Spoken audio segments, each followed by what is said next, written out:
Sud Radio Parlons Vrai chez Bourdin, 10h30, 12h30, Jean-Jacques Bourdin. Bonjour à toutes et à tous, merci d'être avec nous, c'est un plaisir de vous retrouver tous les jours, 10h30, midi et demi, pendant 2 heures. Nous sommes ensemble, nous regardons, nous vivons l'actualité ensemble et vous réagissez évidemment 0826 300 300. Allocution solennelle d'Emmanuel Macron, c'est pas Édouard Philippe, c'est Emmanuel Macron ce soir à 20h sur TF1 et France 2. Thèmes principaux, le sens du travail et le partage des richesses, dit-on à l'Élysée. Parlera-t-il du coût de la vie, du reste à vivre, priorité des Français? Emmanuel Macron a promulgué la loi réformant les retraites. Doit-on maintenant passer à autre chose ou pas? Vous nous dites, vous ouvrez le débat, 0826 300 300. Dans un instant, notre invité Louis Alliot, vice-président du Rassemblement national, maire de Perpignan. Vous voulez l'interroger? N'hésitez pas, 0826 300 300. Je lui parlerai aussi de la sécheresse dans son département, les Pyrénées-Orientales, le département le plus touché de France avec de graves conséquences, incendie, pénurie d'eau potable, problème d'irrigation, l'incendie qui a détruit 930 hectares près de Corbières et Banyuls est maintenant maîtrisé. 11h midi, notre débat, faut-il donner maintenant la priorité aux augmentations de salaire? Parmi nos invités, Cyril Chabagnier, qui est le président de la CFTC, tout à l'heure entre 11h et midi, débat donc, et là encore, vous pouvez intervenir, 0826 300 300. Les allergies, alerte rouge au pollen de bouleau. Vous êtes allergique, démangeaisons, les yeux rouges, le nez qui coule, des toux. Racontez-nous. À 12h05 avec nous, le docteur Édouard Sève, vice-président du syndicat français des allergologues. Bouleau, cyprès, graminées, plantain, roseille, chêne. Où en est le risque d'allergie? Quels conseils pour diminuer ce risque? Tout à l'heure à 12h05 et encore une fois, vos interventions sont les bienvenues. Vous nous racontez ce que vous vivez. 0826 300 300. Parlons vrai chez Bourdin tous les jours. Nous évoquons une actualité un peu insolite avec Félix Mathieu. Dans quel monde on vit? Leur club de foot est dernier du classement en Ligue 1. Les supporters du SCO d'Angers semblent prêts à tout pour échapper à la relégation. Oui, ils l'ont démontré hier lors du déplacement à Clermont-Ferrand. Ces supporters y ont mis du leur pour déstabiliser l'adversaire au moment où celui-ci devait tirer un premier pénalty. Une vingtaine d'Angevins en tribune ont décidé de se lever et de se retourner pour baisser leurs pantalons. Le joueur clermontois s'est donc retrouvé face à une rangée de postérieurs découverts au moment de tirer. Et le pire, c'est que l'astuce n'a même pas fonctionné. Il a bien réussi à marquer. Le pire du pire étant que la même scène s'est reproduite à l'identique 3 minutes plus tard. Deuxième pénalty accordé au Clermontois. Deuxième scène de fesses alignées sur le maigre parquage des visiteurs angevins pour tenter toujours de déconcentrer l'adversaire. Et donc pour la deuxième fois, un tireur clermontois qui ne se laisse pas déstabiliser et qui parvient à mettre un nouveau but. Résultat, rien n'y fait. Après cette nouvelle défaite, le SCO d'Angers voit se préciser le scénario d'une relégation. C'est bien peu cher payé finalement pour les efforts de ses supporters. Il est 10h34. Merci d'être avec nous. Un peu de sourire, ça fait du bien. Parlons vrai chez Bourdin. Vous connaissez notre émission. Vous avez l'habitude de l'écouter. De plus en plus nombreux d'ailleurs. Si vous avez manqué le direct ou si vous voulez réécouter l'émission, il n'y a aucun problème. Elle est immédiatement disponible en podcast sur sudradio.fr et sur notre application Sud Radio. Je suis heureux de recevoir maintenant Louis Alliot, vice-président du Rassemblement national et maire de Perpignan. Louis Alliot, bonjour. Bonjour. Merci d'être avec nous. Alors, première question, allocution solennelle du président de la République ce soir sur TF1 et France 2. Est-ce que vous regarderez? Ah oui. Oui. Oui, bien sûr, oui. Oui, non, je dis ça parce que j'ai vu qu'à la France Insoumise, on n'avait plus du tout envie de regarder. On voulait même organiser un concert de casseroles, peut-être un concert de casseroles, devant votre mairie de Perpignan, Louis Alliot. Oh, je sais pas, sûrement. Ils sont très forts pour faire du bruit, un peu moins forts pour s'opposer dans l'Assemblée nationale à la politique du gouvernement, utilement. C'est-à-dire qu'ils ont choisi la technique et la stratégie de faire du bruit, mais dans les faits, elle ne paie pas.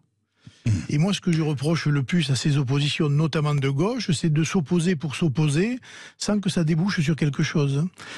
Si la gauche avait amené des solutions toutes faites à des problèmes compliqués, ça saurait. Depuis François Mitterrand, ils ont été quand même un certain nombre de fois au pouvoir. Et la situation qui est la nôtre aujourd'hui, elle est aussi j'allais dire... Vous n'imputez pas tout à Emmanuel Macron? Je pense que c'est 40 ans de politique qui nous ont menés là. Macron accélère les choses, le président Macron accélère les choses, mais je pense qu'on paie les septennats de François Mitterrand, on paie le quinquennat de M. Hollande, et dans tous les cas de figure, moi je m'adresse aux gens qui manifestent. Est-ce que les manifestations ont depuis 30 ans apporté, à part, je crois, c'était quoi, le CPE à l'époque? Oui, le CPE qui a été abrogé. Qu'est-ce qu'elles ont apporté? Ça n'a rien changé à la libéralisation des services publics, ça n'a rien changé à la délocalisation des entreprises, ça n'a rien changé. La seule chose qui peut changer la politique, c'est le bulletin de vote. Et systématiquement, ces gens-là jouent le jeu du système, puisque quand Marine est au deuxième tour, ils appellent à voter contre elle, quel que soit le scénario. Et évidemment, ils mettent au pouvoir des gens qu'ils combattent par ailleurs. C'est un peu, j'allais dire, la stérilisation du débat politique. Qu'attendez-vous d'Emmanuel Macron ce soir? Parce que l'Élysée nous dit il va s'exprimer sur 2 sujets majeurs, sur d'autres aussi, mais sur 2 sujets majeurs, une future loi sur le travail et le plein emploi, sans oublier le coût de la vie. Qu'attendez-vous? Est-ce qu'il doit passer à autre chose? Je veux dire, il est là quand même, il a fait un quinquennat et ça fait 1 an qu'il est élu.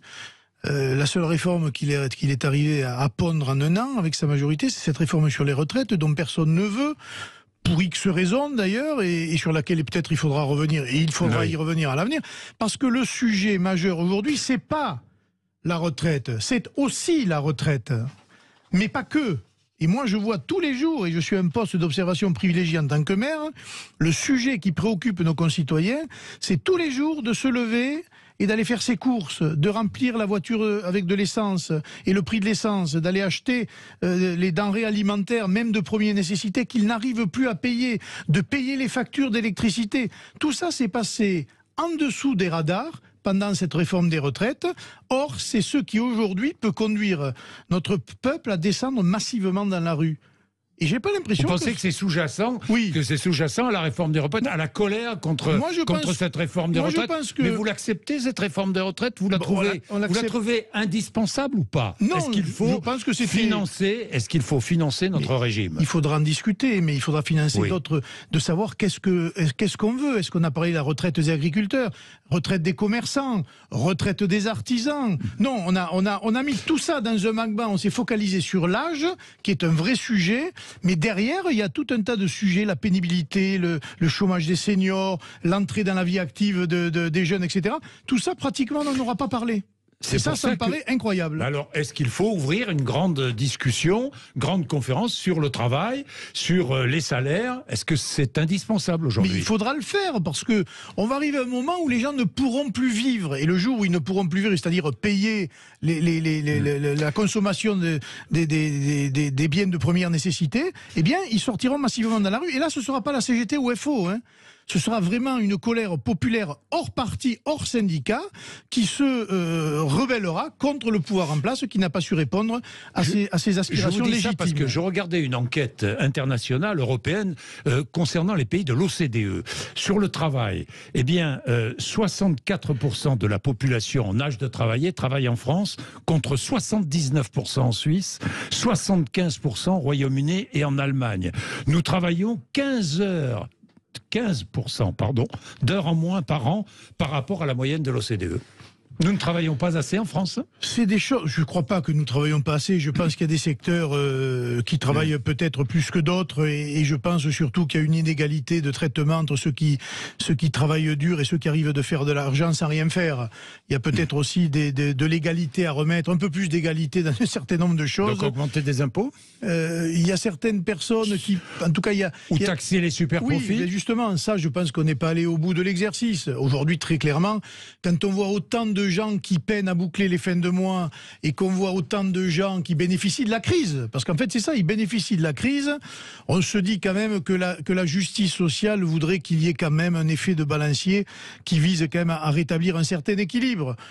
Personne ne prend ça à bras le corps, parce que j'ai l'impression, par sectarisme ou par idéologie, mais on ne règle pas le problème de fond. Comment nous allons réussir à faire vivre des millions de nos compatriotes avec, j'allais dire, la consommation de base? Et aujourd'hui, c'est ça qui est en jeu. Et très honnêtement, je pense que le gouvernement passe à côté, parce qu'il n'y a aucune mesure. Leur bouclier tarifaire est une ineptie qui ne fonctionne pas.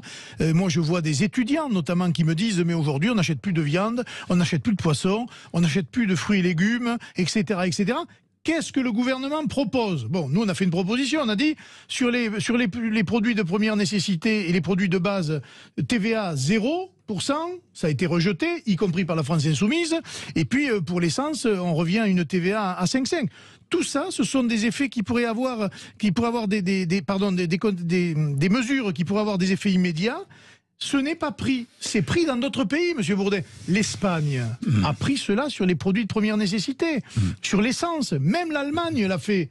Il n'y a qu'en France où on a des experts en tout, mais à la fin, on s'aperçoit qu'on a des experts en rien. Avec, en Espagne comme en Allemagne, une protection sociale bien moindre qu'en France, hein, Louis Alliot. Oui, mais est-ce qu'ils vivent moins bien que nous? Est-ce que leur système de santé est moins efficace que nous? Est-ce que leur système éducatif est moins efficace que le nôtre? Est-ce que leur économie peine autant que la nôtre?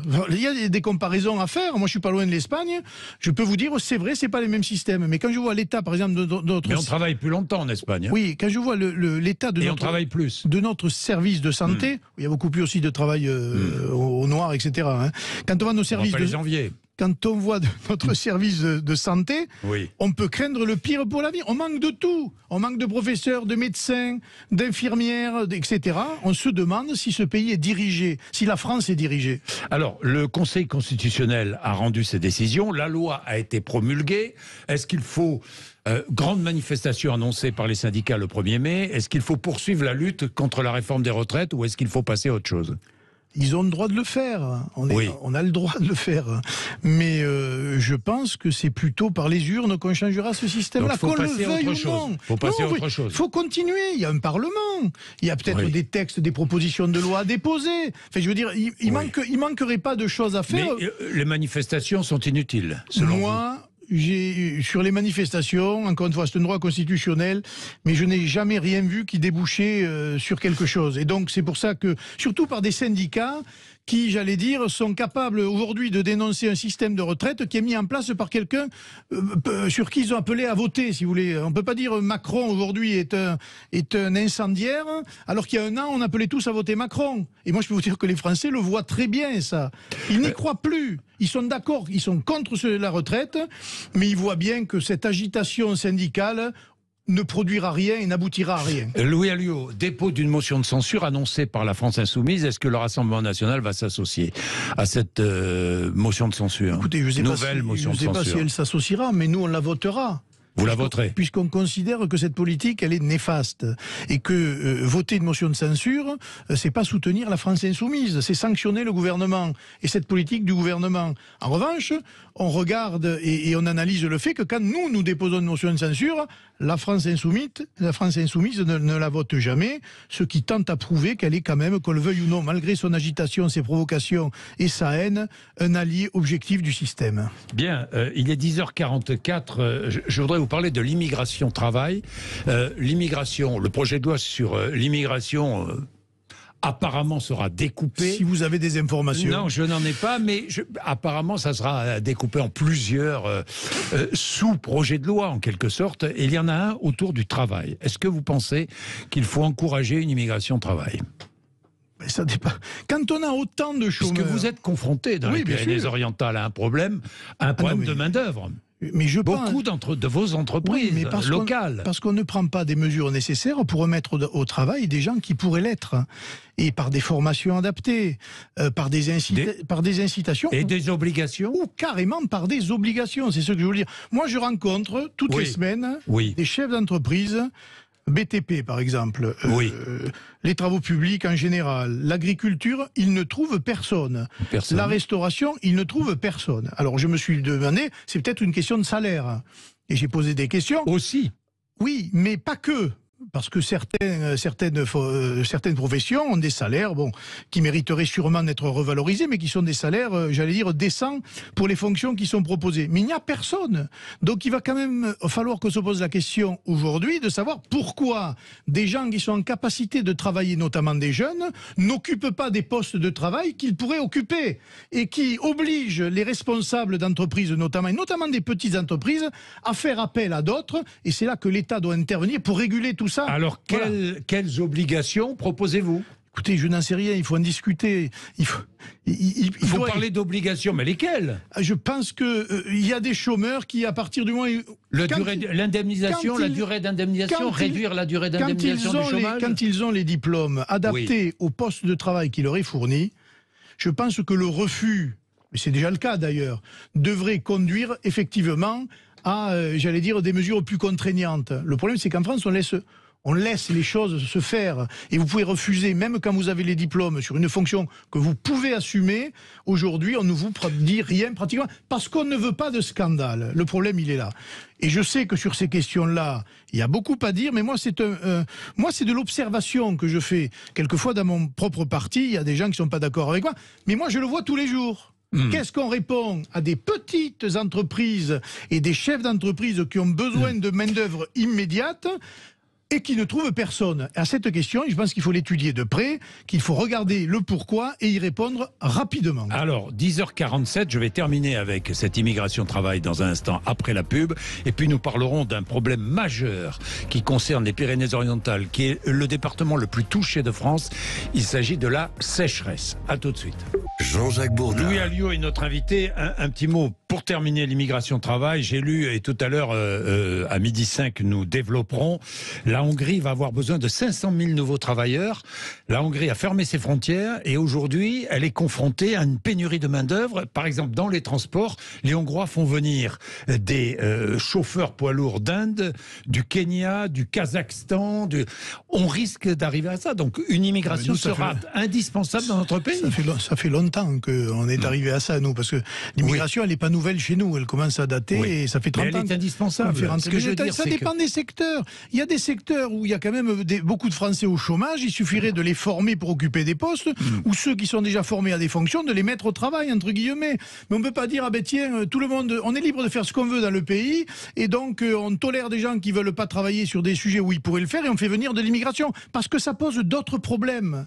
Alors cette immigration de travail, qui concerne une minorité, elle a toujours été là, mais le problème c'est l'immense masse de l'immigration que nous subissons, qui elle n'a pas de travail, ou ne vient pas pour travailler, et qui, elle, pose des problèmes budgétaires, économiques, sociaux. Donc des quotas d'immigration, des quotas, quoi. Des quotas, ça dépend des fonctions, encore une fois. Moi d'abord, je dis, analysons ce que nous avons aujourd'hui. Et soyons pragmatiques, c'est ce que vous dites. Et soyons pragmatiques. Mais ne soyons pas sur une position immigration zéro, c'est impossible. Mais on a déjà tellement subi que c'est délirant de voir qu'on va faire venir encore de l'immigration pour occuper des postes de travail. Personne n'y croit. Alors je ne sais pas quelle est la situation de la Hongrie, mais chez nous, je pense que le trop-plein est atteint. Indispensable. En Hongrie, c'est indispensable. Bon, allez, incendie dans les Pyrénées-Orientales. Maîtrisé, cet incendie. 930 hectares qui ont brûlé, Cerbère, Banyuls, ou tout autour.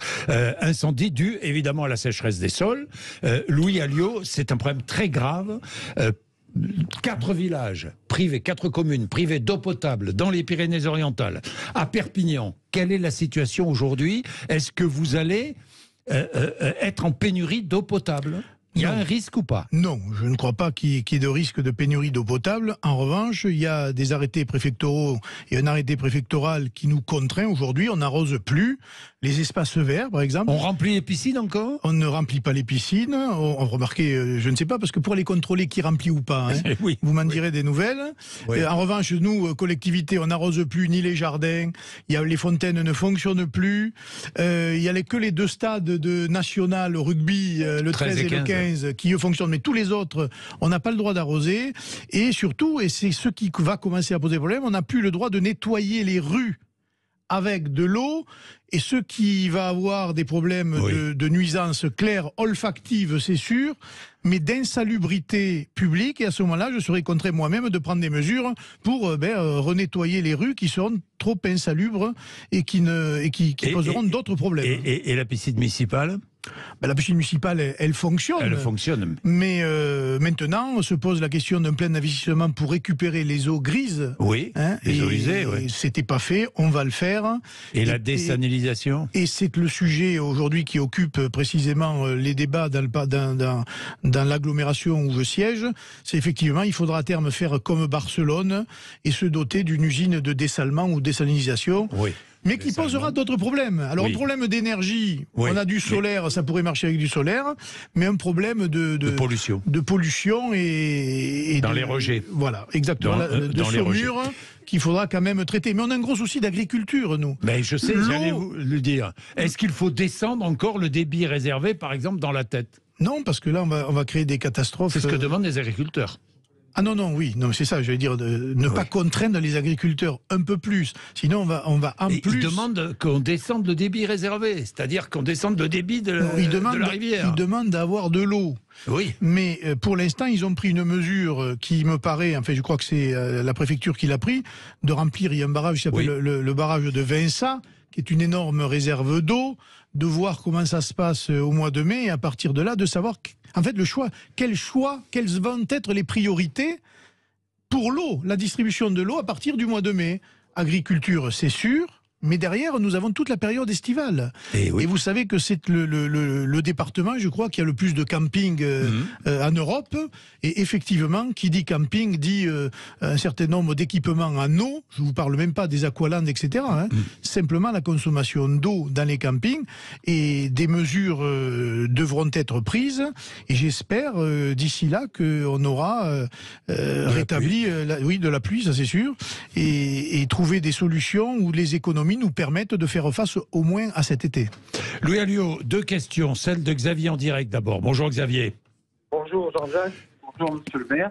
Question directe Xavier, vous habitez Perpignan. Je voulais savoir ce que pensait notre maire des ZFE et qu'est-ce qui va se passer sur Perpignan. On n'entend rien du tout là, malheureusement Xavier, mais on a compris. Est-ce que vous allez mettre en place la fameuse zone à émission, faible émission? Alors, elle n'est pas de compétence mairie, elle est de compétence agglo, mais à l'agglo, on a réussi à faire passer un texte qui dénonce cette ZFE, et j'ai moi-même écrit au préfet pour obtenir que nous sanctifions, j'allais dire, le critère 3 en quelque sorte, parce que sinon c'est 80% des voitures qui, dans les Pyrénées-Orientales, ne rentreront plus dans Perpignan. Ouais. Or, Perpignan, c'est la ville-préfecture, la ville-centre, c'est là qu'il y a les lycées, l'hôpital, les équipements culturels, etc. Donc c'est inimaginable. Donc j'ai vu que le gouvernement avait donné une mission au maire de Toulouse, à M. Moudin, sur les ZFE, parce que lui-même a du mal à appliquer la sienne à Toulouse. Et donc je pense que c'est quelque chose qui va se détendre et que les Allemands l'ont abandonné en Allemagne. Donc je pense qu'encore une fois, c'est un projet d'écolo Bobo qui a pondu ce texte-là et qui ne sera peut-être jamais appliqué parce qu'il est inapplicable en l'état. Oui, il faut évidemment éviter des pollutions trop importantes par certains véhicules, mais il faut arrêter de délirer. Vous ne l'appliquerez pas, quoi qu'il en soit, quoi qu'il arrive. De toute façon, il y a tellement de dérogations que nous mettrons en place qu'à la fin, ça évitera qu'elles soient appliquées. Mais je pense qu'il faut quand même réfléchir autrement. Il faut arrêter l'écologie punitive et arrêter d'écouter des associations environnementalistes qui pourrissent la vie des gens. Celles des agriculteurs dans les PO, c'est contraint par une décision de justice menée par une association écolo financée par les impôts du contribuable. On est en France, on est capable de financer d'un côté l'agriculture et de l'autre ceux qui combattent l'agriculture. Dernière chose, Simon vous pose la question, est-ce que l'union des droites est encore envisageable ? Quand on m'aura expliqué ce qu'est la droite, combien il y a de droite et à quoi ça sert, voilà, moi je ne me vois pas participer à un gouvernement avec M. Xavier Bertrand, par exemple. Donc je pense que c'est tout à fait utopique. Ou avec Éric Zemmour ? Éric Zemmour, je pense que sa présidentielle a démontré un certain nombre de choses. Et je pense qu'il faut surtout un objectif commun. Et en fonction de ces objectifs, trouver des énergies qui, elles, peuvent venir de droite peut-être, mais qui aussi peuvent venir de gauche ou de nulle part. Et parce qu'il y a plein de gens qui n'ont jamais fait de politique et qui petit à petit s'engagent. Et ça ne sert à rien de bâtir des unions sur du vent. Il est 10h58. Merci Louis Alliot d'être venu nous voir. Vous êtes sur Sud Radio. Sud Radio Parlons Vrai chez Bourdin, 10h30, 12h30, Jean-Jacques Bourdin. Il est 11h04. Merci d'être avec nous. sur l'antenne de Sud Radio. Allez, nous allons débattre comme tous les jours, vous savez, ce n'est pas compliqué, entre 11h et midi, nous débattons d'un sujet d'actualité, évidemment, et aujourd'hui, nous allons débattre non seulement de la réforme des retraites, mais maintenant de la suite. De ce qui peut se passer, de ce qui pourrait se passer. Et nous allons, en toile de fond, évidemment, évoquer l'allocution solennelle du président de la République ce soir à 20h, Emmanuel Macron, sur TF1 et France 2. Faut-il maintenant passer à autre chose ou pas?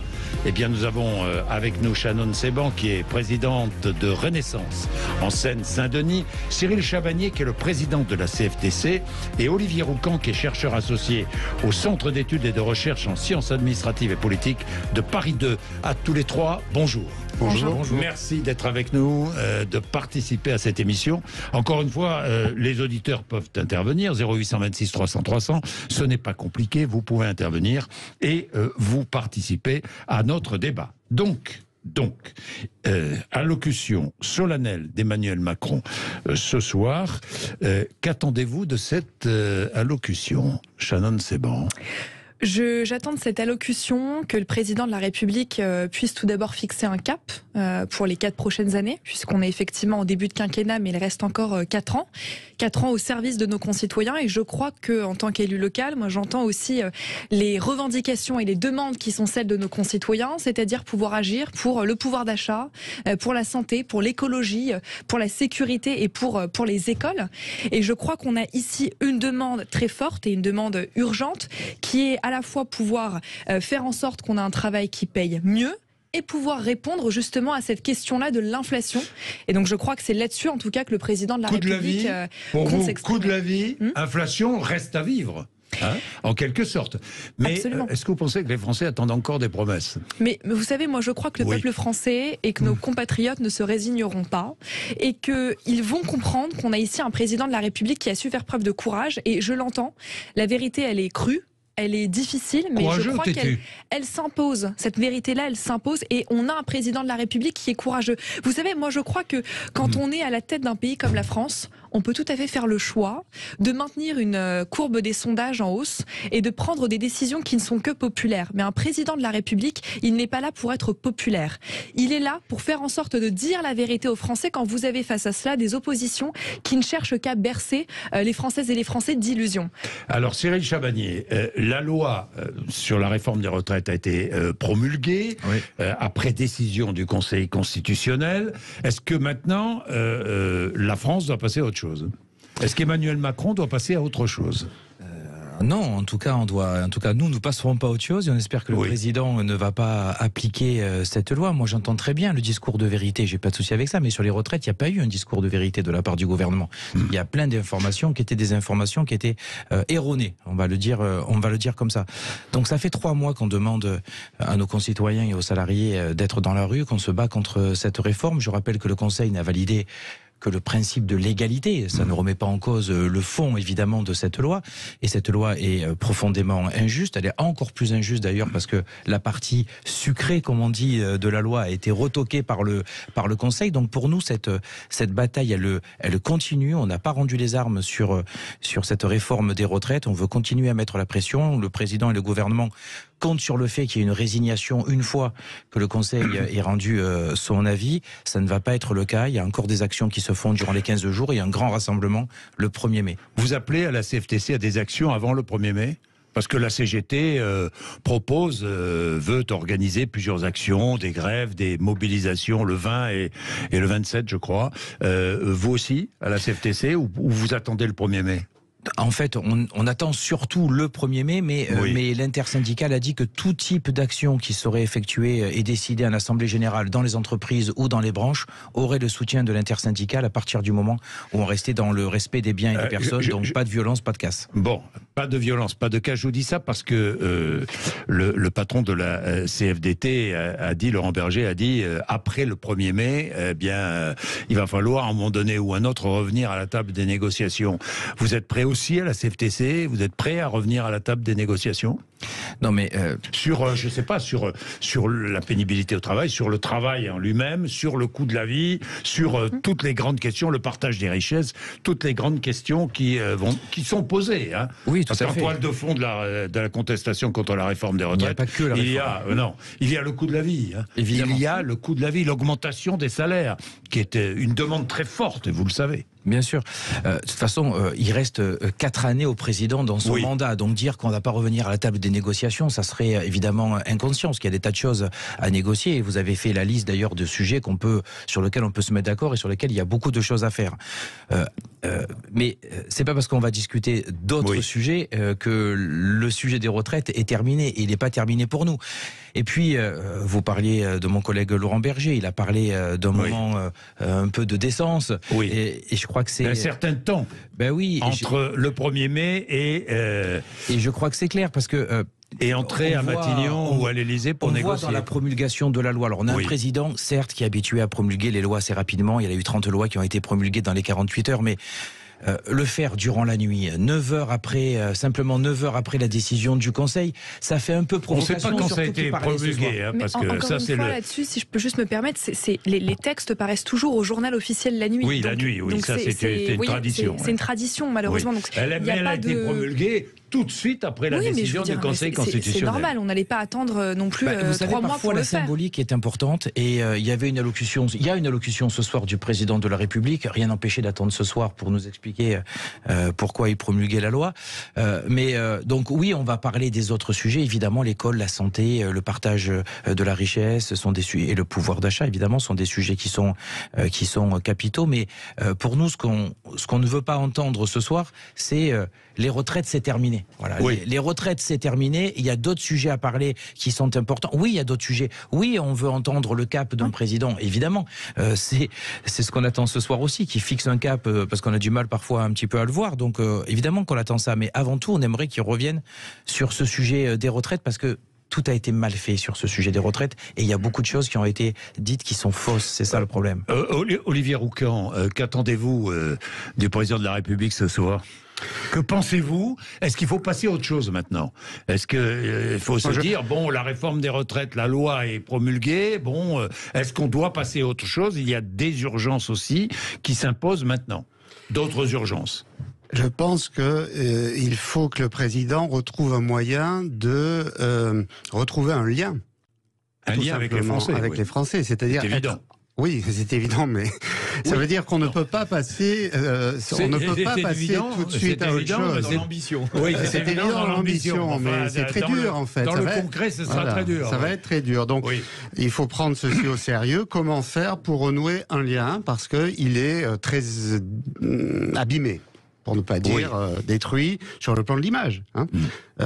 L'image, c'est important, mais il n'y a pas que l'image. Oui, mais si vous voulez faire passer un message, il faut la confiance. Avoir une confiance. Oui, non, mais le président aujourd'hui, pour ce qui est de rassembler les Français, pour ce qui est d'être en phase avec les préoccupations, on parlait des priorités, il est à 25% au mieux.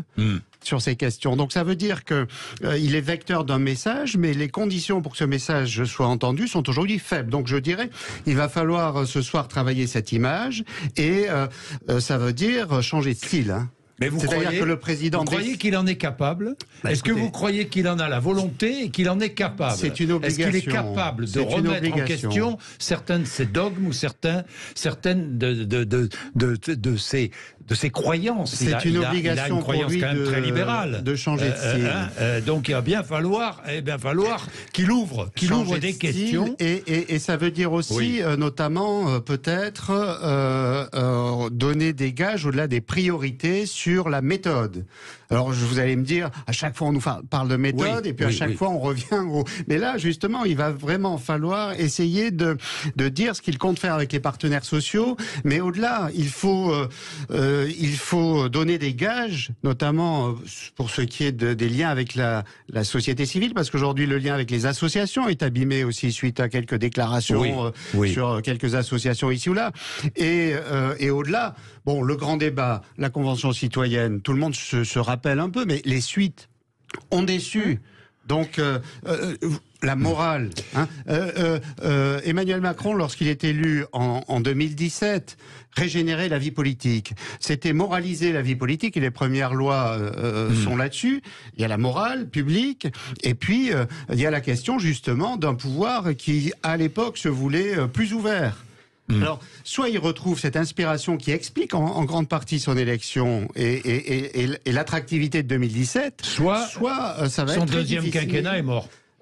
Disons clairement les choses. Hein. Et les priorités de politique publique, et il y a quand même des urgences majeures, ne passeront pas. Oui, bien sûr. L'écologie quand même, l'écologie. On entend les incendies, les problèmes de l'eau, les problèmes de l'agriculture. Pourquoi est-ce que ce n'est pas au centre, au début de ce second quinquennat, alors que ça va être déterminant? L'énergie. Le plan eau, ça a été quand même une annonce très forte qui a été reconnue et saluée par des grands professeurs et des grands spécialistes. Donc on ne peut pas non plus les grandes bassines, oublier... Bon, oui, mais il y a l'écologie, mais pardon, je remets le coût de la vie sur le terrain, parce que c'est la première préoccupation. Vous pouvez chercher tout ce que vous voulez. Les Français font leurs courses tous les jours, voient les prix qui augmentent et attendent des réponses. Et attendent des augmentations de salaire. Et voient un partage des richesses qui n'est pas fait et suffisant en France. C'est l'enjeu du travail versus la pauvreté. C'est-à-dire, aujourd'hui, le travail ne nourrit plus suffisamment. Et ça rejoint la question des retraites. Hein. C'est-à-dire, le travail, la pauvreté, les retraites. Et c'est un continuum. Donc, si on segmente trop, on fait plus de la stratégie. Et il n'y a pas de cap. Parce que vous disiez retrouver un cap, en fait, c'est retrouver le sens de la stratégie. Mais ce qui est plus important derrière tout cela, c'est qu'il faut rappeler ici que le président de la République ne prétend pas avoir la science infuse et qu'il a une seule priorité, c'est de s'appuyer sur les organisations syndicales. On l'a vu avec la réforme des retraites. Bien évidemment, mais en s'appuyant sur les organisations syndicales et patronales pour justement penser cette réforme-là de notre modèle social. Et ici, il n'est pas seulement question du report de l'âge légal de 62 à 64 ans.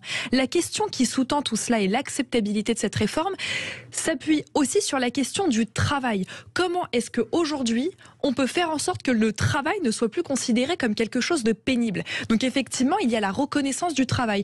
Comment est-ce qu'aujourd'hui, nos compatriotes peuvent travailler davantage, peuvent mieux travailler? La question du salaire. Nous venons, au 1er mai en tout cas, de revaloriser le SMIC de 2 points, de 2%. Ensuite, sur la question, bien évidemment, on l'indexe sur l'inflation. Ensuite, se pose la question de savoir comment est-ce qu'on peut faire en sorte qu'on puisse mieux aménager son temps de travail, notamment en fin de carrière. Vous savez, ce samedi, on a eu notre tout premier Conseil national de renaissance. Oui. Un exercice de démocratie participative au cours duquel, justement, nous avons porté certaines contributions. Nous avons parlé de la solidarité à la source. La solidarité à la source faisait partie, justement, du programme de campagne d'Emmanuel Macron. C'est quoi? C'est permettre aujourd'hui à près de 20 millions de Français de toucher directement les aides auxquelles ils ont droit. Et ça permettrait, en effet, de mieux rémunérer le travail. Et qu'il n'y ait pas de trou dans la raquette. Aujourd'hui, on a des moyens concrets de faire en sorte qu'on puisse, justement... La solidarité à la source, c'est comme l'impôt à la source, quoi. C'est le prélèvement à la source. C'est le même prélèvement à la source, oui. Non, mais disons qu'il y a quand même il y a quand même un gros avantage avec la solidarité à la source, c'est qu'aujourd'hui, il y a toute une série de personnes qui ont droit à quelque chose et qui ne l'ont pas. Et donc, vous êtes favorable à cela, la solidarité à la source? Oui, c'est une bonne chose parce qu'il y a des trous dans la raquette aujourd'hui et on sait que dans la plupart des aides qui sont attribuées, il y a entre 15 et 20% de personnes qui pourraient en bénéficier et qui n'en bénéficient pas. Ce qui pourrait, alors c'est pas la seule solution miracle, il y a des choses mais en tout cas, ça pourrait améliorer cela. Mais moi, je suis frappé d'entendre un discours qu'à la limite on pourrait partager. Mais les organisations syndicales, depuis le départ, on dit faisons les choses dans l'ordre. Faisons une grande conférence sur le travail où on parle organisation du travail, où on parle enfin réellement de la pénibilité. Parce qu'on a vu des études où il y a parfois jusqu'à 16 ans d'écart d'espérance de vie en bonne santé selon les secteurs d'activité. Et donc 2 personnes qui ont 16 ans d'espérance de vie en bonne santé ne peuvent pas partir au même âge à la retraite. Donc on voulait faire une grande conférence sur le travail. On parlait organisation du travail, carrière longue, pénibilité, usure, reconversion. Une fois qu'on avait travaillé sur ça, on faisait la deuxième étape, qui était prévue d'ailleurs juste avant la crise Covid, que malheureusement le Covid a arrêté. On faisait une grande conférence sur le financement, parce qu'on ne nie pas qu'il va y avoir des difficultés financières. Donc on faisait tout ça, et de là, on faisait cette réforme des retraites. Donc je suis toujours curieux d'entendre aujourd'hui qu'il faut faire une grande conférence sur le travail, alors que ça fait 1 an qu'on la demande, que c'était un préalable à la réforme, et on vient nous expliquer maintenant qu'on fait les choses à l'envers. Bien. Bon, Attendez. Mais il fallait le faire autrement. Il est 11h19, vous pourrez répondre. Il est 11h19, mais j'ai une obligation, c'est la pub.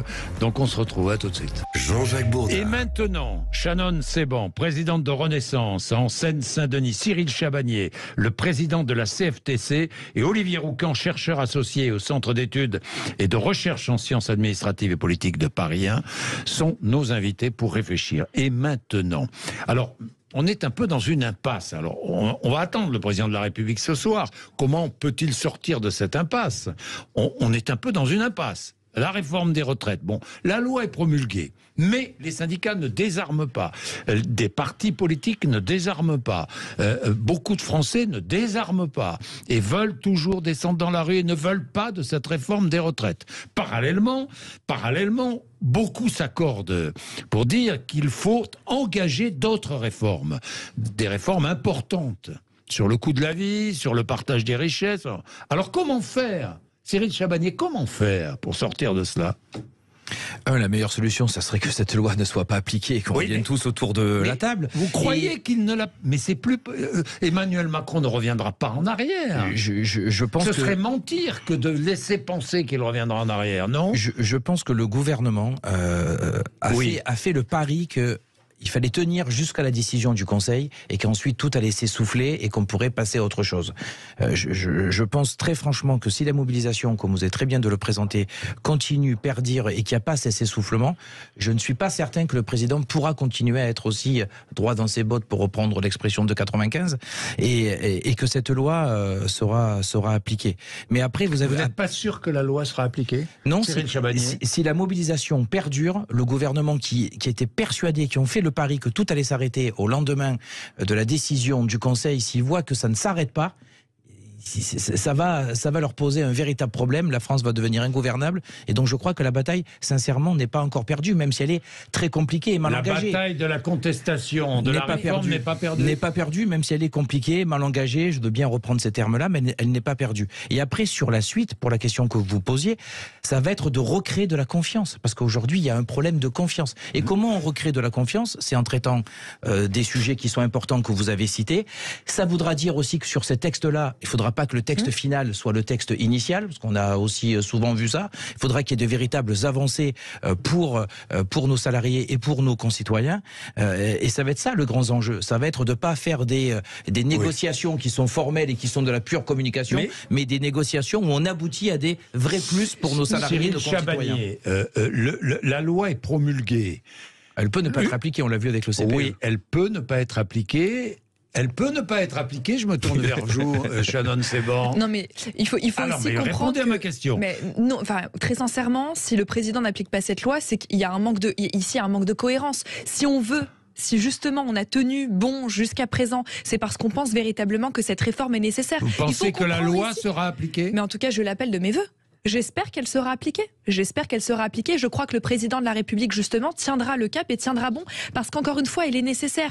Et il faut comprendre ici que c'est pas le président de la République contre les Français. On se trompe souvent. C'est le président de la République régime présidentiel. Avec et pour les Français. Et c'est là où est la différence. Quand j'entends ici certains responsables politiques de la coalition de la NUP ce matin sur différentes antennes vous dire qu'ils appellent de leur vœu à une 6e République, qu'ils remettent ici en question la légitimité qui est celle du Conseil constitutionnel, mais très sincèrement, on marche sur la tête. Il faut ici comprendre qu'on a un président de la République qui n'a qu'une seule volonté, c'est de faire en sorte qu'on a un pays qui se porte bien. On a un taux de chômage qui est au plus bas depuis 40 ans. On a une inflation qui en France est contenue et qui est une des plus basses en Europe. Mais face à cela, et c'est tout à fait légitime, et je vous entends, monsieur Chabagnier, on a des Françaises et des Français qui veulent pouvoir travailler dans de meilleures conditions. Et cette réforme des retraites, on l'oublie souvent, mais elle intervient aussi dans un monde post-Covid.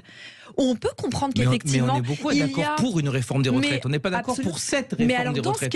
Mais alors dans ce cas-là, monsieur Chabagnier, une réforme des retraites est nécessaire dans notre pays. Autour d'une table. Avec ça. Mais alors dans ce cas-là, moi je vous invite ici à ce qu'on puisse se mettre autour d'une table et qu'on puisse ici parler des sujets de fond que sont justement le mieux travailler. Le compte épargne-temps universel, qui était une des promesses de campagne du président de la République, c'est une très bonne mesure. Ça permet ici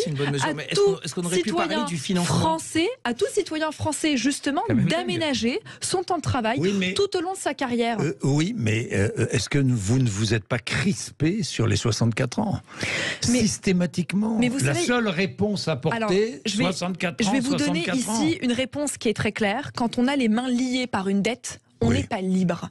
Et ce que nous voulons, c'est que nous puissions être libres pour pouvoir avancer sur de grands chantiers et sur d'autres réformes. Pourquoi ne pas avoir organisé une grande conférence sur le financement des retraites? Parce qu'il y a des décisions qui doivent être prises et qui n'attendent pas. Votre réforme rapporte 10-12 milliards. Enfin, entre face 10 à un et 15. déficit qui se creusera de 150 milliards d'euros dans les 10 prochaines années. Je n'ai jamais contesté. Mais votre réforme rapporte entre 10 et 12 milliards. Mais ce n'est pas négligeable, monsieur Chabagnier. Attendez, je dis pas le contraire. Je dis simplement, si on était capable, on aurait été capable d'aller chercher les 10-15 milliards autrement qu'avec le report de l'âge légal. Et le sujet était le même. Le seul sujet important, c'est d'aller chercher ces 15 milliards. Si on arrive à les chercher avec d'autres mesures. Et peut-être qu'au bout du bout, d'ailleurs, il y aurait eu d'autres mesures et puis peut-être quelque chose à faire sur l'accélération de la loi Touraine. Mais on pouvait au moins étudier les autres solutions. Ça nous coûte 30 milliards. Mais monsieur Chabagnier, ça nous coûte 30 milliards par an. Mais je sais, c'est pas négligeable. Donc j'entends la réforme des 15 milliards. Mais j'entends, mais ça nous coûte 30 milliards. Oui, mais ça nous rapporte peut-être 10 milliards, mais ça nous coûte 30 milliards. Donc c'est comptable. Il y a ici un argument comptable et financier. Que dites-vous au milieu de ce débat?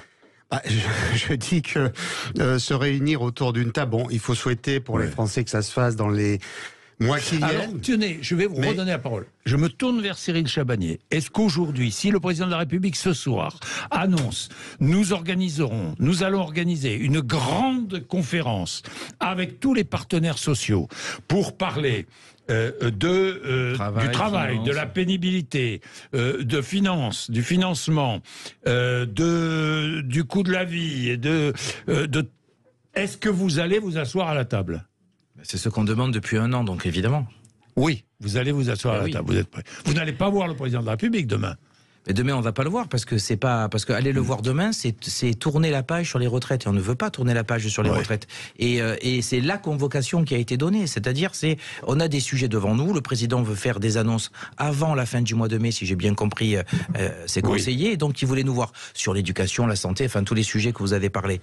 Mais en nous disant, parce que maintenant, il faut passer à autre chose. Les retraites, c'est terminé. C'est ce qui va le préalable qui était les retraites, c'est terminé et on parle d'autre chose. Cette phrase-là, quand vous avez mis 3 mois les personnes dans la rue, c'est un peu les trahir que de faire ça, donc c'est pas possible. Si je peux juste me permettre ici une petite incise, c'est qu'on voit bien à quel point ici la réforme des retraites a été par ailleurs, et je veux ici le dénoncer à votre antenne, monsieur Bourdin, a été instrumentalisée par une partie des oppositions qui en ont fait un petit peu un totem politique, alors même que face à cela, nous avons des syndicats, et on le voit avec monsieur Chabagnier. C'est la politique. Mais je le déplore. Je ne veux pas défendre particulièrement l'opposition, mais c'est la politique. On le voit bien ici avec monsieur Chabagnier, on le voit bien avec monsieur Berger, on le voit bien avec certains syndicats de notre pays qui veulent travailler et qui ont des combats qui sont parfois légitimes. Et je veux ici dénoncer de façon très ferme les oppositions qui ont la défaite amère, qui n'acceptent pas le résultat qui est celui des urnes et qui veulent instrumentaliser nos syndicats à des fins politiques, alors même que nous avons ici des syndicats qui veulent travailler.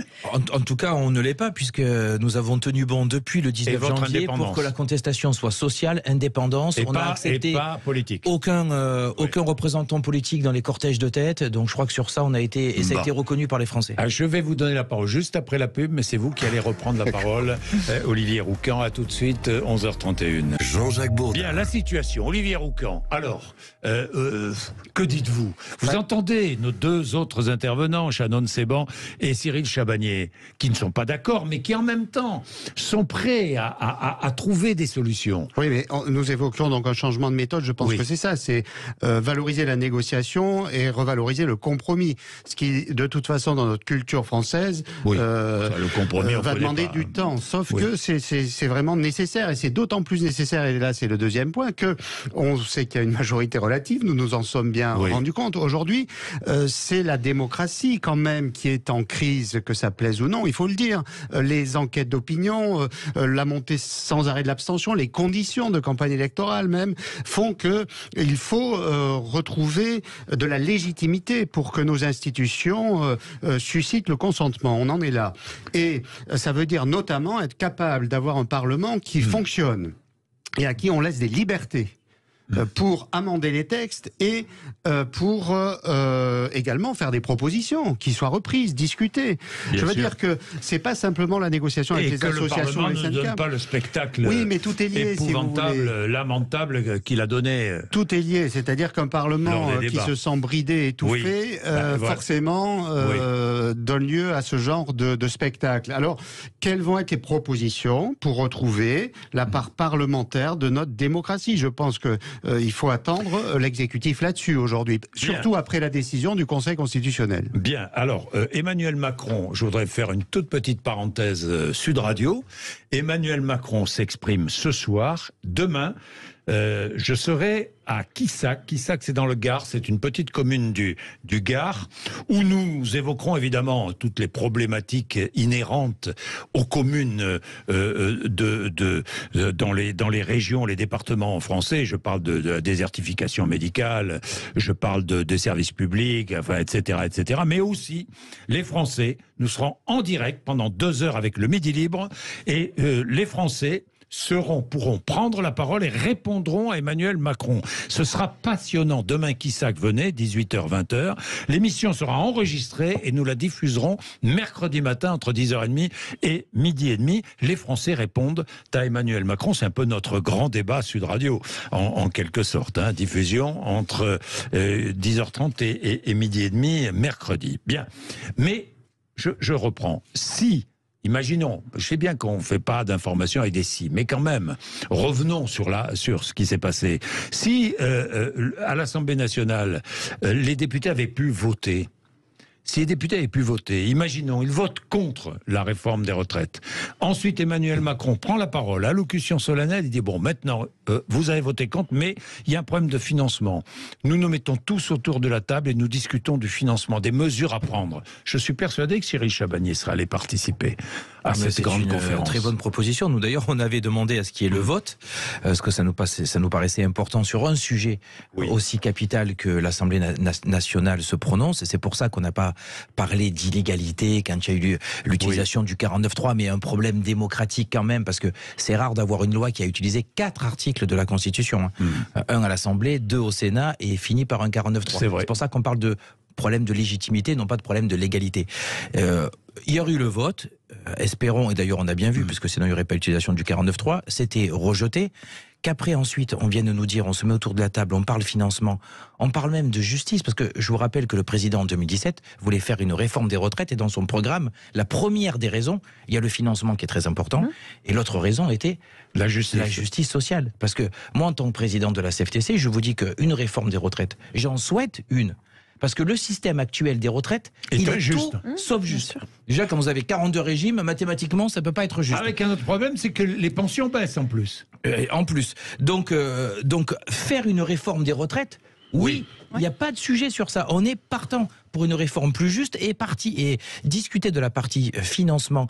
Parce qu'il est vrai, même si on peut discuter des chiffres, des prévisions du corps, mais le débat est terminé sur ça. Et moi, que ce soit 10 ou 15 milliards, à la limite, c'est pas le sujet, il faut en discuter. Dire qu'il va falloir qu'on pérennise notre système par répartition et qu'on a 15 milliards à trouver, mais évidemment que c'est un sujet qui est passionnant. Et d'ailleurs, on avait proposé toute une série, parce qu'il n'y a pas une solution qui est la solution miracle et qui règle tout. L'idée était d'aller chercher quelques milliards dans 5-6 endroits différents, sur l'emploi des seniors, sur les aides aux entreprises. Enfin, on dit qu'on a un problème de financement.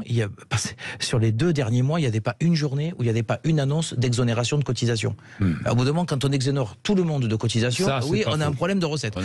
Donc il y avait tous ces sujets à mettre sur la table. On pouvait avoir des désaccords, mais non de Dieu, en discuter, Bien sûr.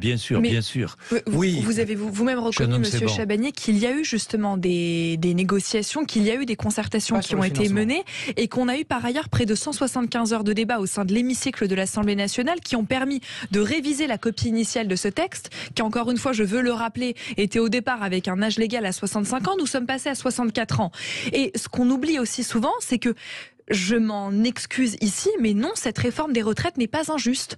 Quand vous avez 4 Français sur 10 qui partira à la retraite avant 64 ans avec notre dispositif carrière longue, quand justement nous avons mis en place un fonds d'1 milliard d'euros pour justement mieux prévenir la pénibilité au travail, je suis confuse. Mais ici, on a des mesures justement qui permettront... Ça a été annulé par le Conseil, le fonds de reconversion. Ça sera justement rediscuté lors des négociations, et justement ce qu'on vous propose, c'est de se remettre autour de la table pour rediscuter de tout cela. Parce que faire croire que ce qui intéresse véritablement nos concitoyens, c'est l'âge légal, ce n'est pas vrai. Ce qu'ils veulent, c'est travailler dans de meilleures conditions. Parce que les Français se posent la question. On voit les Français dans la rue, on voit les mouvements de grève, qui sont plus ou moins suivi, mais c'est normal, question de coût de la vie. Ça finira comment? Ce soir, il y a le président de la République qui joue gros quand même ce soir. Il joue gros. Généralement, quand il parle, ça remobilise plus. Donc, il joue gros, oui. Ça remobilise plus. Il avait trouvé plus ou moins des portes de sortie avec le grand débat après les Gilets jaunes et avec, après la crise du Covid, le quoi qu'il en coûte, il avait trouvé des portes de sortie, mais là, il y a le problème de la crédibilité, encore une fois, parce que justement le grand débat, la convention citoyenne, et quoi après? Donc les gens, quoi après? C'est-à-dire le grand débat. Pour qu'ils viennent avec nous, à qui ça? Pour qu'ils viennent avec nous, les doléances, tout le monde le sait, sur le grand débat, sont aux archives départementales. Donc les cahiers de doléances, qui auraient d'ailleurs pu être relus pour éviter certaines erreurs sur la réforme des retraites, sont dans les archives départementales. Très bien.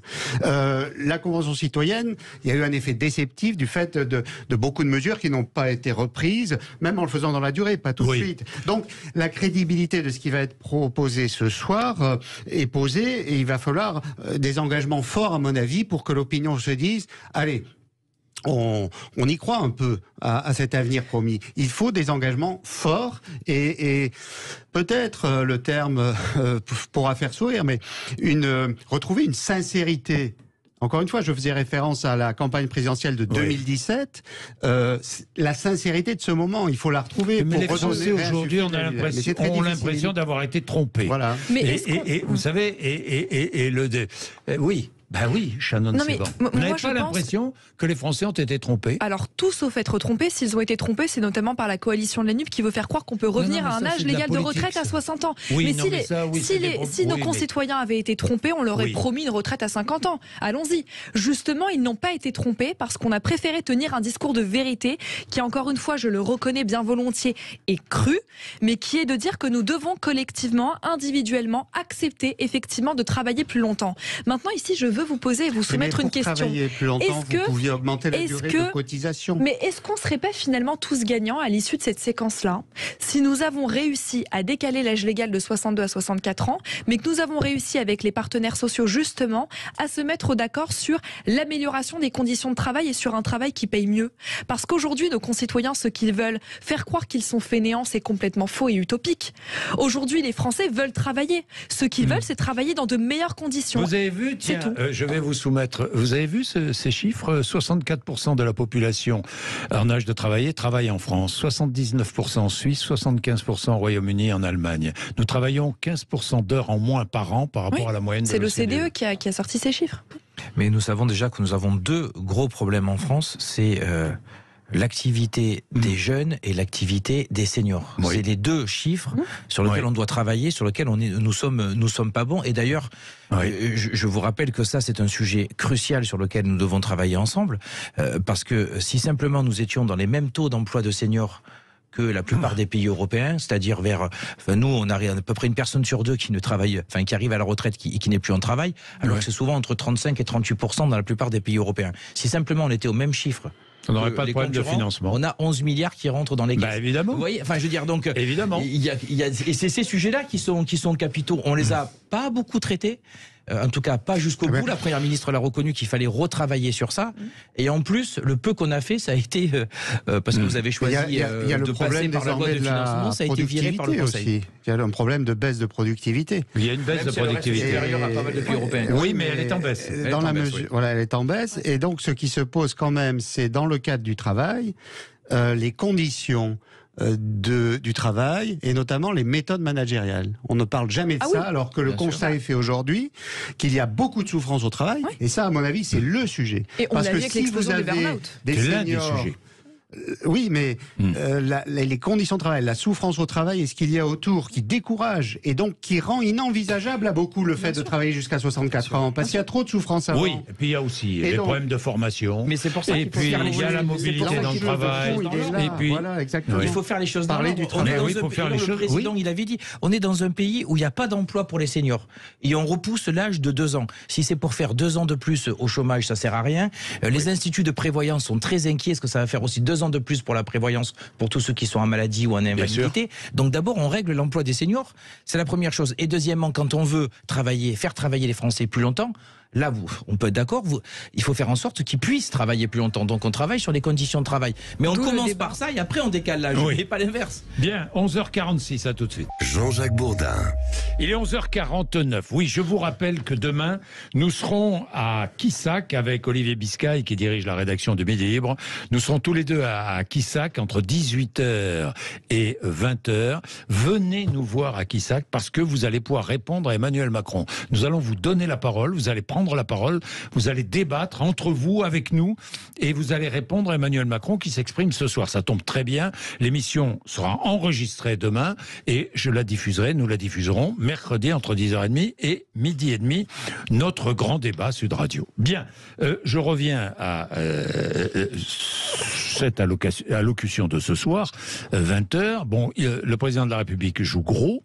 On voit que il y a un blocage dans le pays, quand même, Cyril Chabani. Et là, en ce moment, il y a un vrai blocage. Oui, on ne voit pas ce qui peut débloquer la situation. Bon, il ne reviendra pas sur l'âge légal. La loi a été promulguée. Je ne le vois pas abroger la loi. Je ne vois pas abroger la loi. Si cette loi n'est pas abrogée, la colère elle va rester extrêmement forte. Et moi, je suis inquiet. Et rappelez-vous d'ailleurs que vous êtes inquiet ? Oui, nous avions écrit au président de la République à l'intersyndicale quand on voulait qu'il nous reçoive il y a un peu plus d'1 mois. Et nous lui avons écrit que si le gouvernement ne nous entendait pas, la colère n'allait pas s'arrêter même avec la promulgation de la loi. Et cette colère, elle va se transformer comment ? C'est en ça où je suis inquiet. On voit d'ailleurs des mouvements parfois avec des dégradations, de la violence. Oui. Évidemment que je condamne fortement, il n'y a aucun sujet par rapport à ça.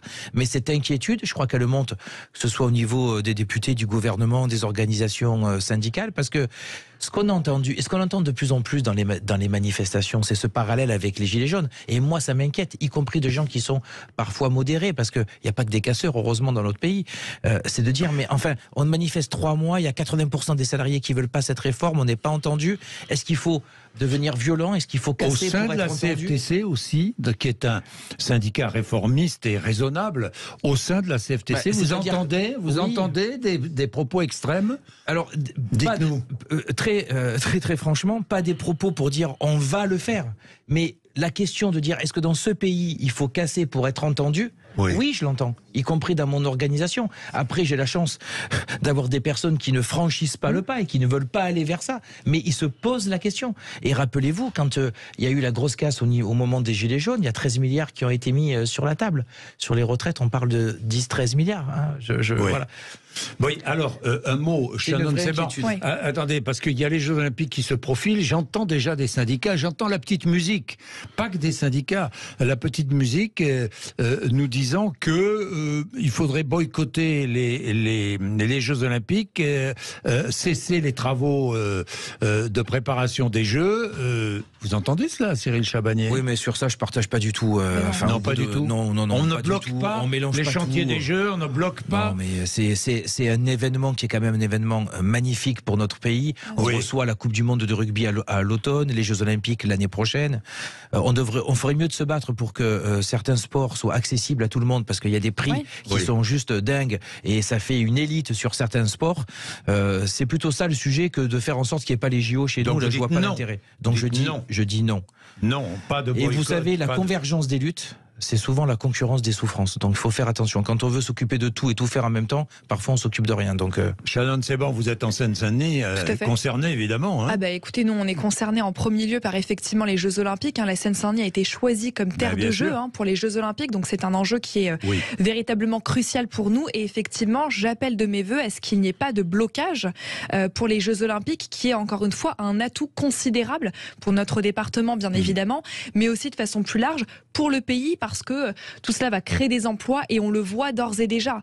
Et encore une fois, pour élargir un petit peu plus le débat, je ne crois pas très sincèrement que la solution se situe du côté du blocage social. Le blocage n'a jamais porté ses fruits et ne portera jamais ses fruits. La seule solution, ça reste le dialogue, se remettre autour d'une table, reprendre les sujets un à un. Et effectivement, il faut être deux, et j'en appelle ici effectivement solennellement, à la fois pour les partenaires sociaux et pour les oppositions de notre pays, pour les différents groupes de notre pays.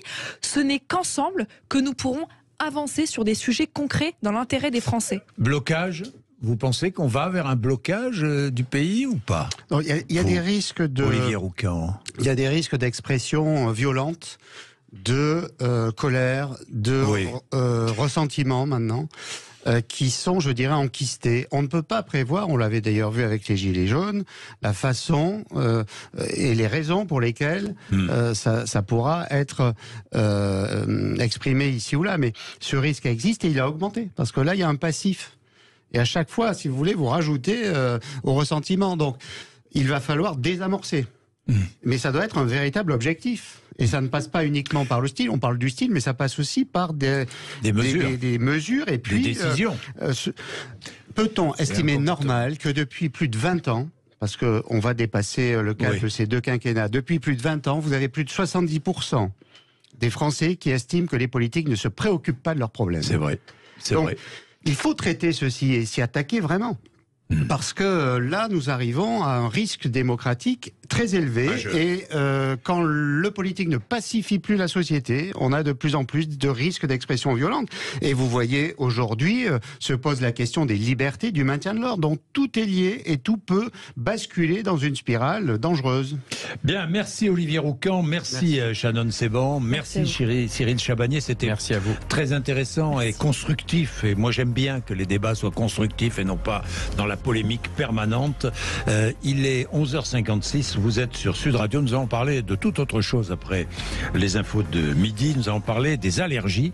Alerte rouge à propos des allergies, notamment au pollen des bouleaux, mais pas seulement. À tout de suite, 11h56. Jean-Jacques Bourdin. Il est 12h06, merci d'être avec nous. Je vous rappelle, d'abord, je vous rappelle que vous savez que sur Sud Radio, nous donnons la parole avant tout aux Français et à toutes celles et ceux qui écoutent Sud Radio, et je vous en remercie parce que vous êtes de plus en plus nombreux qui écoutent Sud Radio et qui prennent la parole. Vraiment, on a besoin de vous. Et d'ailleurs, je vais vous parler des allergies dans un instant. J'ai besoin de vos témoignages. Vous êtes allergique, notamment au boulot, au cyprès. Dites-nous, allez-y, témoignez, parce que nous allons avoir le vice-président du syndicat des allergologues dans un instant, le docteur Sèvres.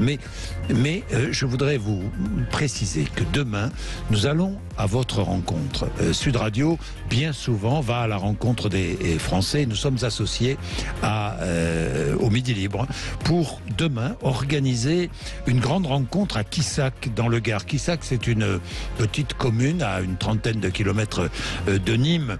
Et nous serons avec le Midi Libre entre 18h et 20h avec vous.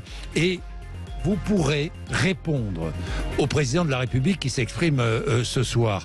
Donc venez très nombreux à Quissac, nous parler des problèmes locaux, de vos problèmes, la ruralité. Mais au-delà de la ruralité, l'actualité, c'est l'allocution d'Emmanuel Macron ce soir. Donc venez à Quissac. Pourquoi ? Eh bien parce que le débat sera engagé. Venez très nombreux et l'émission... Nous allons enregistrer l'émission, je serai à Quissac demain, nous allons enregistrer l'émission et l'émission sera diffusée mercredi matin entre 10h30 et midi et demi. Donc ce sera passionnant, parce que les Français qui s'expriment, c'est toujours intéressant, c'est la réalité. C'est le concret, c'est ce qui se passe, ce sont les demandes des Français, au-delà des discours politiques et des querelles politiciennes à n'en plus finir. Bien, Donc rendez-vous Quissac demain si vous êtes dans la région. Il est 12h08. Merci d'être avec nous. Alors, tout à l'heure, avec mon invité Louis Alliot, j'évoquais ce qui se passait en Hongrie. Eh bien, notre confrère Le Monde nous rapporte un très beau reportage sur ce qui se passe en Hongrie, justement. Vous savez que le Premier ministre hongrois, Viktor Orban, n'est pas connu pour ses positions pro-immigration. Eh bien, Viktor Orban est obligé aujourd'hui de compter sur les travailleurs étrangers pour remédier, pour soutenir l'économie hongroise et pour remédier à la pénurie de main-d'œuvre dans son pays. Félix Mathieu. Oui, d'ici 1 an ou 2, la Hongrie va avoir besoin de 500 000 nouveaux travailleurs, explique le Premier ministre nationaliste lors d'une conférence de presse. Et c'est un mouvement déjà bien amorcé, comme nous le rapporte le journal Le Monde. Des entreprises embauchent des chauffeurs routiers indiens qui viennent travailler en Europe avec une carte de séjour hongroise. Alors forcément, eux, ils trouvent leur compte avec des salaires au-delà des 2 000 €, 2 à 3 fois plus que ce qu'ils gagnaient en Inde. Du côté du chef du gouvernement hongrois, Viktor Orban, il justifie cela par les besoins de main-d'œuvre et avec cette précision tout de même faire venir ces travailleurs invités, comme il les appelle, oui, mais pour une durée fixe, afin d'éviter, selon ses mots, le piège dans lequel se trouve l'Europe de l'Ouest en termes d'immigration. Alors pourtant, l'un de ces chefs d'entreprise de transport routier exprime ses doutes à Jean-Baptiste Chastan dans Le Monde. Dans ce reportage, ce patron emploie 6 000 personnes, dont 80 chauffeurs indiens, et n'est pas du tout sûr que tous aient envie de repartir à l'issue de leur contrat. Oui, et il y a des chauffeurs avant tout indiens, mais aussi venus du Kenya. La Hongrie a besoin de 500 000 nouveaux travailleurs, vous imaginez, qui vont venir du Vietnam, du Kazakhstan, de Mongolie également. Bien, il est 12h10, merci d'être avec nous, vous êtes sur Sud Radio. Dans un instant, nous parlons des allergies. Allergies, alors multiples et variées, les allergies et alerte rouge. Dans un instant, nous aurons le docteur Édouard Sève, qui est allergologue et qui est vice-président du syndicat français des allergologues. Vous avez des témoignages sur les allergies, allez-y. 0826 300 300, à tout de suite. Jean-Jacques Bourdin. Les allergies, je sais que vous êtes nombreux à tendre l'oreille. Je l'imagine, parce que vous êtes nombreux à être allergiques à toutes sortes de pollen. Docteur Édouard Sève, bonjour. Bonjour. Merci d'être avec nous, vous êtes allergologue, vice-président du syndicat français des allergologues. Au Japon, enfin, vous connaissez ça, vous connaissez cela, docteur Sèvres. Au Japon, le Premier ministre en fait même une cause nationale, Félix Mathieu. Oui, le Premier ministre du Japon promet de s'attaquer à cet ennemi insidieux qui, chaque année, cause d'énormes dégâts économiques, qui rend la vie dure aux citoyens de ce pays. 40% de Japonais allergiques tout de même au pollen. Le rhume des foins est un problème national qui touche de nombreuses personnes, a-t-il déclaré lors d'une réunion consacrée à ce sujet. 40% de Japonais touchés. Il invite les responsables à élaborer des mesures pour lutter contre ce fléau. Les Japonais très touchés par le rhume des foins. Alors parmi les mesures, il y a par exemple l'abattage des cèdres pour les remplacer par des espèces qui produisent moins de pollen, ou encore, c'est ce que promet le Premier ministre japonais, d'utiliser l'intelligence artificielle, des super ordinateurs pour améliorer fondamentalement le système japonais de prévision des rhumes des foins. Ça serait possible, ça, l'intelligence artificielle au secours des allergiques? Alors ça se développe, c'est pas possible dans l'immédiat, mais on va y venir parce qu'effectivement il y a eu beaucoup de progrès et il y a des enjeux qui sont énormes. Alors on n'est pas à 40% de Français allergiques, on est plutôt à 20-25%, mais c'est en train d'augmenter. Chaque année il y en a de plus en plus, donc il va falloir trouver des solutions effectivement. 20 à 25% des Français sont allergiques et ça augmente de plus en plus. Oui, il va falloir effectivement trouver des solutions. Alors on est en alerte rouge, j'ai vu, dans beaucoup de départements sur la France, docteur Sève. Oui, alors là, en fait, on est à une conjonction. Il y a les pollens d'arbres donc qui ont commencé assez tôt. Cette année, même à Noël, on commençait à avoir du pollen. C'est monté tout doucement sur janvier, février, mars. Et puis là, on est en rouge pour les pollens de bouleau dans le nord et puis le pollen de cyprès dans le sud. Et en parallèle, il y a les pollens de graminées, les pollens d'herbes qui sont en train de commencer. Donc, on a vraiment tout en même temps. Donc, effectivement, c'est un petit peu compliqué pour les gens allergiques. Oui, graminées, oui, il y a beaucoup de pollen qui nous perturbent. Énormément même. Je regardais la liste, les cyprès, évidemment, les bouleaux, l'oseille, le chêne aussi. Le chêne qui peut provoquer des allergies. Oui, la plupart des arbres peuvent. Oui. Le frêne, il y en a beaucoup. Ouais. Édouard Sève, docteur Édouard Sève, alors, ces allergies se manifestent de différentes manières. Hein. Il y a les démangeaisons, il y a la rhinite, il y a les yeux qui piquent, qui deviennent rouges. Et ça peut aller jusqu'à l'asthme, jusqu'à des crises d'asthme avec du coup des passages aux urgences. Donc ça peut être assez bénin, pas trop gênant pour les gens, mais ça peut gâcher la vie et perturber le travail, perturber l'économie. Au niveau national, c'est la première cause de perte de productivité d'un pays au niveau mondial, c'est les allergies, parce qu'il y a des absentéismes à cause des crises, il y a une perte d'efficacité. Les élèves, les étudiants ont des moins bonnes notes, ils perdent des points sur leurs examens à cause des allergies. Donc il y a un retentissement qui est important. Est-ce que le réchauffement climatique, la pollution joue un rôle ? Oui, alors il y a du coup un double rôle, à la fois le réchauffement climatique, les pollens arrivent plus tôt et les saisons sont plus importantes, avec plus de pollen. Et en même temps, la pollution va fragmenter les grains de pollen qui vont rester plus longtemps dans l'air et qui vont se disperser plus facilement. Et les bronches des gens allergiques vont être déjà irritées à cause de la pollution et on va avoir la double peine, le double effet, à la fois la pollution qui irrite plus l'allergie qui va se rajouter. Est-ce que ces allergies respiratoires, je dirais, peuvent être associées à des allergies alimentaires ? Oui, il y a ce qu'on appelle les allergies croisées, donc notamment pour les pollens de bouleau dont on parlait. Le bouleau fait partie d'une famille des bétulacées, il y a le noisetier, il y a le charme. Et quand on mange des noisettes, par exemple, ou des pommes, eh ben, ça arrive que l'organisme se trompe, se dise que ça ressemble à du pollen, parce qu'il y a des protéines végétales qui sont communes. Et du coup, on va avoir une sorte de démangeaison, de picotement, les lèvres qui vont gonfler. Voilà, c'est à cause en fait du pollen. C'est pas une allergie alimentaire, c'est ce qu'on appelle les allergies croisées. Les allergies croisées. C'est terriblement gênant, vous l'avez dit, c'est pénalisant professionnellement, c'est pénalisant pour les étudiants, c'est très désagréable dans la vie de tous les jours, docteur Sève, mais alors, les conseils évidemment, que faire ? Il paraît qu'il faut se laver les cheveux, c'est vrai ? Tous les soirs ? Ou tous les matins ? Oui. Enfin, tous les soirs plutôt, quand on rentre ?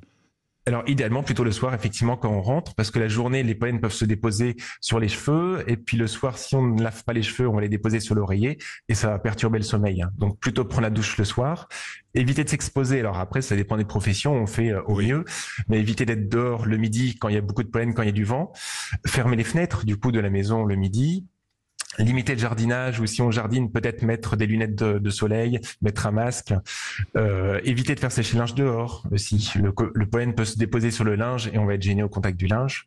Donc il y a plein de petites choses comme ça qu'on peut faire pour limiter, en tout cas, les contacts. Les masques que l'on utilise l'on utilisait pour le Covid peuvent être utiles ? Oui, parce que les grains de pollen sont plus gros que les virus. Donc, s'ils arrêtent les virus, ça arrêtera les grains de pollen. Ça arrêtera les grains de pollen. Oui, ça, c'est une solution pour beaucoup d'entre nous. Parce qu'il reste encore des masques dans les placards des uns et des autres, docteur Sève. Voilà, il faut les garder. Il faut les garder. Ça peut être vraiment très grave. Ces allergies peuvent être très graves. Alors, les allergies respiratoires peuvent donner des crises d'asthme qui peuvent être mortelles. Chaque année, malheureusement, on a quelques centaines de décès à cause de l'asthme. Donc, c'est important d'en tenir compte. Après, les autres allergies, les allergies médicamenteuses, alimentaires ou au venin de guêpes ou d'abeilles peuvent aussi donner des anaphylaxies, des œdèmes de Kouig, comme on disait, qui peuvent être mortels également. Est-ce qu'on découvre encore de nouvelles allergies ou pas, où on connaît à peu près toutes les allergies ? Non, ça évolue parce que notre milieu, notre économie évolue. Ce qu'on mange, on mange des nouvelles choses. Il y a 50 ans, on mangeait pas de soja, pas de produits exotiques, et du coup, avec le changement de l'alimentation, avec l'alimentation peut-être un peu plus végane, on a plus d'allergies, par exemple aux légumineuses. On parle de manger des insectes dans le futur, on voit qu'il y a des allergies alimentaires aux insectes qui se développent. Il y a des nouveaux pollens aussi avec le réchauffement climatique. Par exemple, il y avait des pollens du sud qu'on voit arriver dans la moitié nord de la France. Donc tout ça effectivement évolue et ça a déjà évolué et ça continue d'évoluer. Est-ce qu'il y a des traitements efficaces, vraiment ? Oui, alors donc en fait il y a 3 niveaux de traitement. Le premier, c'est comme on disait, essayer d'éviter l'allergène tant qu'on peut. mais on ne pourra pas tout éviter. Donc ensuite, on va pouvoir prendre des traitements, ce qu'on appelle symptomatiques, pour soulager. Donc ça va être des antihistaminiques, ça va être des gouttes pour les yeux, des gouttes pour le nez. Ça va soulager, mais ça ne va pas guérir. Donc chaque printemps, par exemple, les patients peuvent prendre leur traitement. Si on veut guérir, il faudra passer par ce qu'on appelle la désensibilisation, l'immunothérapie. Donc là, on met de l'extrait maintenant, c'est par voie sublinguale. On met des gouttes ou des comprimés sous la langue au printemps. On fait ça sur plusieurs années, sur 3 à 5 ans. Et petit à petit, en fait, le corps va s'habituer. On rééduque le système immunitaire pour qu'il tolère à nouveau les pollens de bouleau ou le chat ou les acariens. Et ça marche bien. Ça marche très bien et c'est efficace dans le temps. Mais les produits pharmaceutiques, ce sont des produits pharmaceutiques chimiques et non pas naturels, j'imagine. Alors la désensibilisation, c'est fait à partir de produits naturels. Par exemple, les fabricants ont des champs de pollen, ils récoltent les pollens et après, en fait, ils le préparent spécialement pour que ça soit justement standardisé, reproductible et à des doses qui permettent justement d'induire une tolérance et pas de créer des réactions. J'imagine que la recherche progresse. La recherche progresse. Voilà, avant c'était par voie injectable, donc il fallait aller chez le médecin à chaque fois. Après, on a vu arriver donc la voie par goutte sublinguale, et maintenant on a les comprimés. Donc il y a du progrès, c'est plus efficace, et il y aura encore d'autres formes sûrement dans le futur. Dans le futur. Et vous parliez de l'intelligence artificielle, c'était le début pour boucler la boucle. Ça permettra quoi d'ailleurs l'intelligence artificielle finalement? Alors notamment, il y a un projet de la Société française d'allergologie qui est de prendre toutes les prises de sang des patients allergiques et en fait de mettre tout ça dans une machine et de voir s'il y a des choses qui ressortent parce qu'on ne comprend pas forcément certains liens entre différentes allergies. Et donc l'idée, c'est plus on mettra de data c'est du machine learning maintenant. On met tout ça dans une machine, on fait tourner les algorithmes et on va voir un peu ce qu'il en sort. On ne sait pas encore ce qui va en sortir, mais on espère comprendre, essayer de trouver des liens qu'on n'avait pas encore jusque-là grâce à l'intelligence artificielle. C'est-à-dire, qu'est-ce qu'on espère trouver? Des liens entre dites-nous, docteur, parce que quel lien? Alors, on ne sait pas encore, mais sûrement que certaines personnes, peut-être qu'avec des facteurs d'âge, de sexe, de localisation, auront plus d'allergies que d'autres. Peut-être que ceux qui ont telle ou telle allergie, en fait, auront plus d'autres allergies par la suite. Voilà, on est encore vraiment au tout début. Là, c'est vraiment les prémices. Est-ce que c'est héréditaire, l'allergie? Alors, il y a une prédisposition génétique. Il n'y a pas un gène de l'allergie au chat, par exemple. Mais on sait que si les parents sont allergiques, il y a plus de risques que les enfants soient allergiques. Grossièrement, s'il y a un parent allergique, c'est une chance sur 3. Si c'est les 2 parents allergiques, c'est 2 chances sur 3. Donc, ce ne sera pas du 100%, mais effectivement, on ne part pas avec les mêmes chances dans la vie.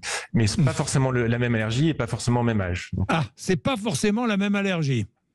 Non, on peut avoir des parents allergiques aux chats et puis aux acariens, et puis l'enfant qui va être allergique au pollen. Mais voilà, c'est sûr que quand les 2 parents sont allergiques, on va plus surveiller les enfants et au moindre symptôme, on va faire les tests, on va les diagnostiquer et on va les traiter plus rapidement. Et c'est le conseil que vous donnez, dès qu'un enfant est allergique, il faut absolument, pour éviter justement les risques d'asthme, il faut absolument le traiter.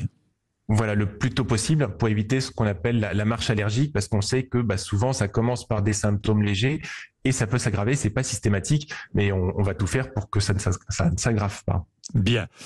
Merci beaucoup, Dr Sève, pour toutes ces précisions très, très utiles. Évidemment, je vois ici, dans l'équipe, nous avons plusieurs personnes qui sont allergiques. Vous dites 20 à 25% de la population, donc c'est considérable. C'est pas une question d'âge, du tout, Dr Sève. On peut devenir allergique à tout âge. Ça peut Même arriver on peut devenir allergique à 70 ans ou à 80 ans. Oui, et on peut désensibiliser à 70 ans, ça marche aussi très bien. Bon, ok. Merci beaucoup. Merci Dr Sève d'être venu nous voir et d'avoir accepté de répondre à nos questions. C'était passionnant, vous savez, c'est un problème du quotidien, mais moi j'aime bien les problèmes du quotidien. Ce sont des réponses qu'on essaie de vous apporter. Alors justement, les réponses qu'on essaie de vous apporter, vous avez peut-être des solutions. Et demain, vous nous les donnerez, vos solutions. Pourquoi ? Parce que je rappelle qu'Emmanuel Macron s'exprime ce soir, allocution importante attendue sur TF1 et sur France 2, et que demain, les Français lui répondront en direct, enfin pas en direct, mais lui répondront si le public sera là à Quissac, dans le Gard. Nous organisons avec le Midi Libre une grande rencontre avec, c'est le Midi Libre qui organise, hein, nous joignons au Midi Libre une grande rencontre avec les Français. À Quissac, c'est une petite commune du Gard. Venez, vous êtes attendus. Et là, eh bien, vous pourrez prendre la parole. Vous prendrez la parole. Nous serons là pour gérer le débat. Et vous débattrez et vous répondrez au président de la République, Emmanuel Macron. Et cette émission sera enregistrée demain entre 18h et 20h. Et nous la diffuserons mercredi matin entre 10h30 et midi et demi. Voilà notre programme. Merci de nous avoir accompagnés, André Berkoff.